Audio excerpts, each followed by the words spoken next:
नमस्कार। मु जगत ज्योति महांत परसड़ा ग्राम पंचायत एवं रिमुड़ी ग्राम पंचायत पाई डेवलपमेंट कॉरिडोर फेलोर उपरे काम करुछि।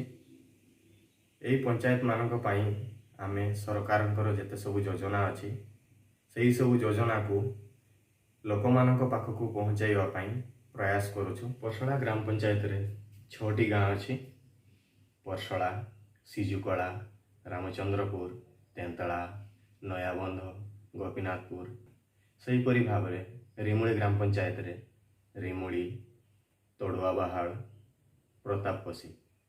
मोर एतिकी प्रयास रहिबो जे मोर 2टी जाको ग्राम पंचायत रे विभिन्न प्रकार उन्नतिमूलक कार्य हो, जेपरि कि महिला सशक्तिकरण उपरे आमे काम करिबा समस्ते मिसी एवं गाँर अनुष्ठान मानकु सांगरे नहीं गाँर उन्नतिमूलक कार्य रे छोट छोट पिला मानकर पाठ पढ़ारे एवं बेकार थिबा युवक मानकु विभिन्न प्रकार धंदामूलक कार्य रे नियोजन करिबा।